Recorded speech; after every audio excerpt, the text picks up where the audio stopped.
Adorado sea el Santísimo Sacramento, por siempre sea bendito y adorado. Ave María Purísima, sin pecado concebida. ¿Qué tal? Soy Gustavo, de Matehuala, San Luis Potosí, en México, miembro de nuestra amada Iglesia fundada por Jesucristo en los fundamentos de los apóstoles, y vengo a compartirles una respuesta. Diría serán tres respuestas a propósito de las preguntas que el hermano Pedro Reyes hace a Gibran, el promotor de esta iniciativa de testudo. Vamos a comenzar con una pequeña oración. En nombre del Padre, del Hijo y del Espíritu Santo. Amén. Oh Verbo soberano, engendrado, no creado, consejero admirable, Dios omnipotente, en María encarnado, ven y cambia nuestra suerte, sobreabunde tu gracia donde hay pecado. Oh sempiterno príncipe de paz, tú que la redención nos das, concédanos fe fuerte, esperanza audaz y amor caritativo y ardiente. En fin, hágase tu voluntad. Amén.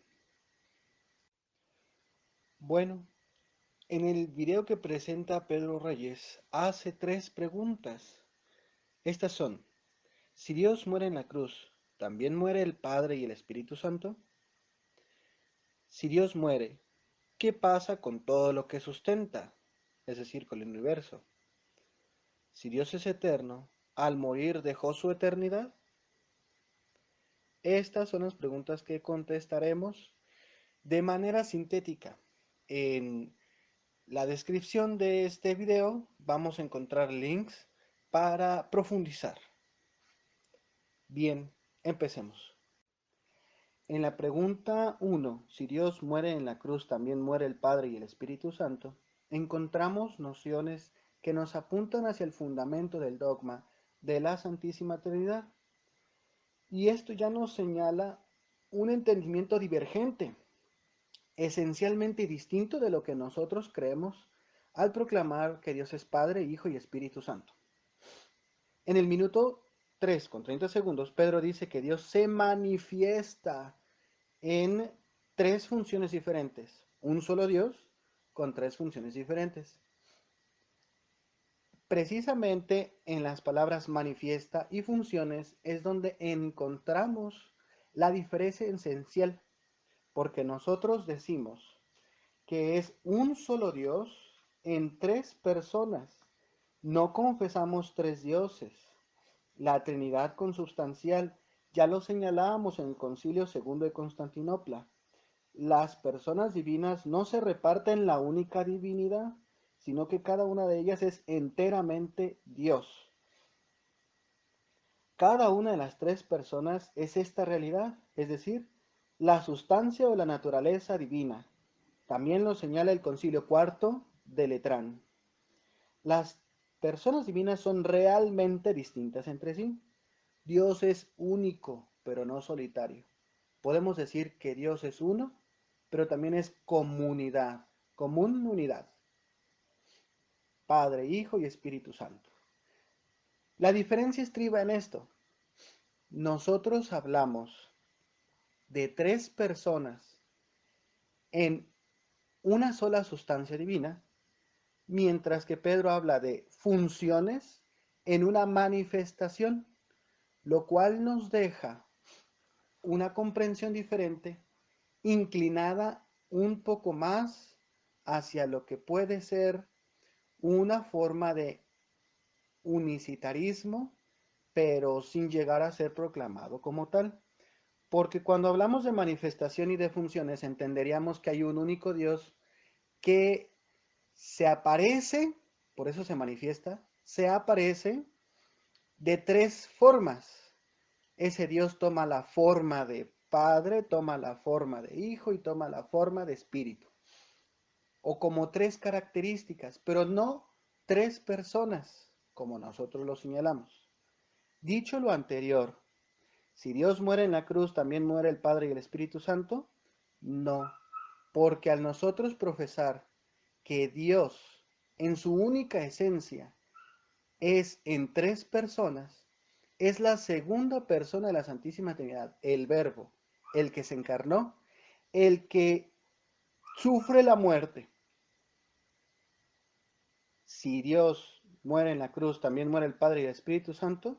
No, solamente la persona del Verbo encarnado, el Hijo. En la pregunta 2, si Dios muere, ¿qué pasa con todo lo que sustenta? Y aquí el hermano Pedro da a entender que el universo entero tendría que dejar de subsistir porque la muerte sería algo así como la ausencia de la existencia. Bien, tenemos un concepto esencial, un concepto clave, y es el concepto de muerte. Hay que entender una cosa, la muerte la vemos primero con un acercamiento hacia el fenómeno, lo que vemos por fuera, lo que se nos aparece, y luego detrás de esos fenómenos a los que le llamamos proceso de muerte, está una realidad, y precisamente lo vamos a explicar así.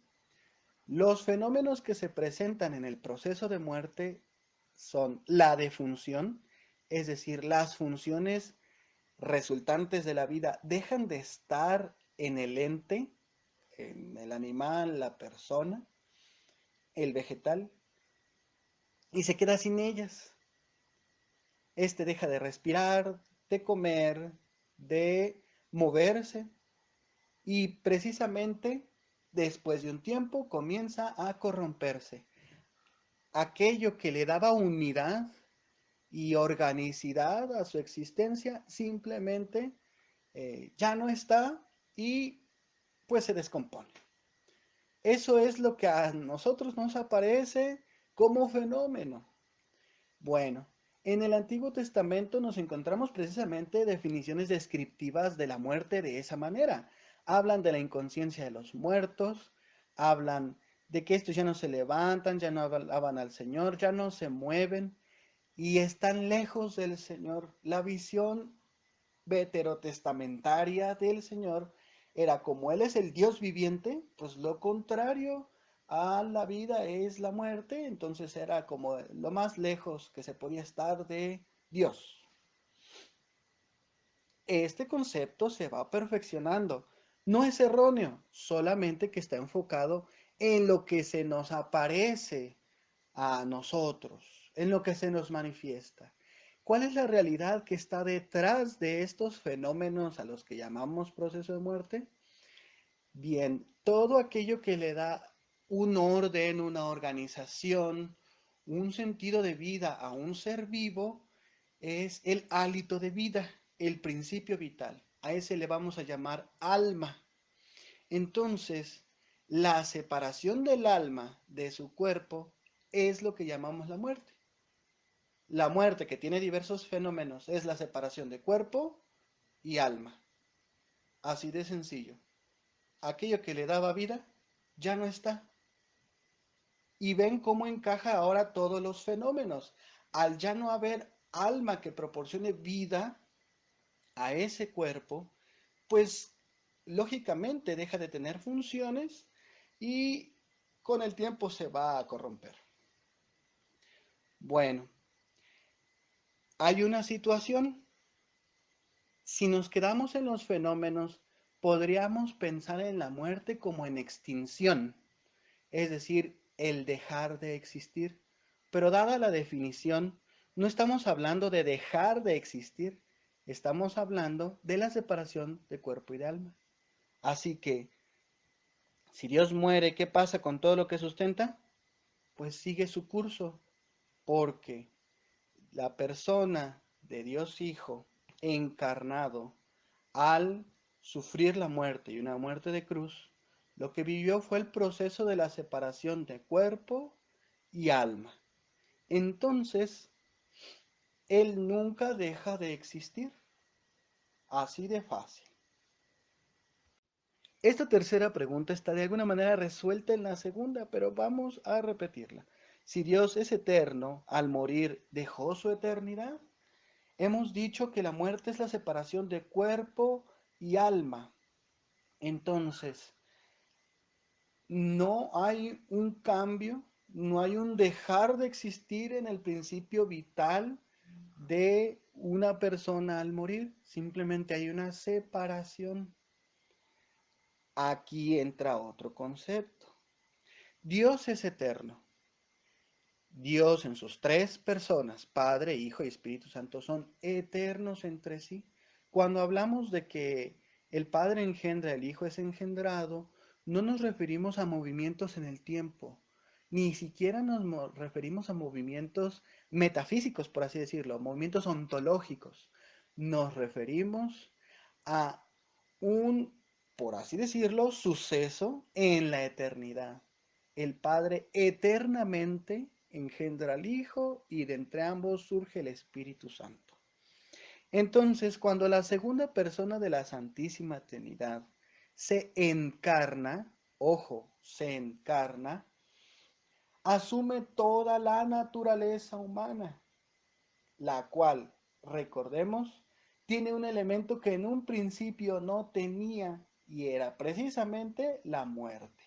La muerte que fue la paga del pecado.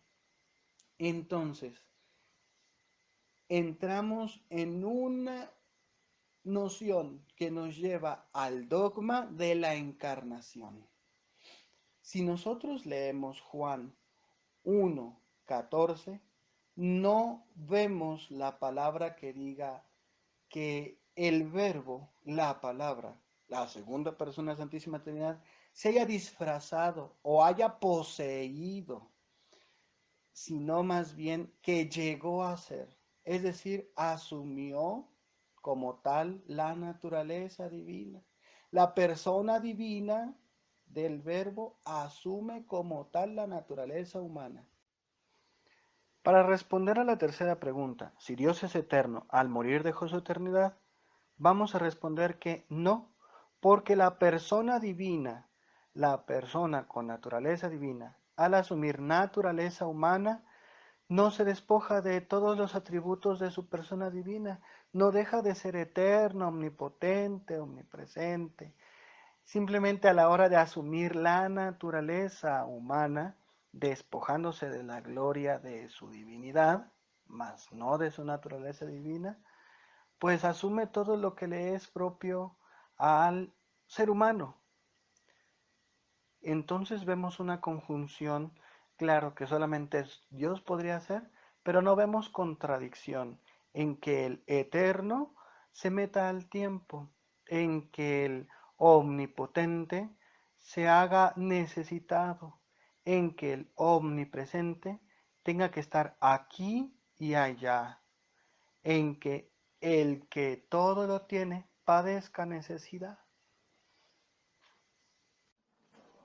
Con esto llegamos al final de la primera parte. Pongamos atención que en la siguiente viene una objeción. Estamos en contacto.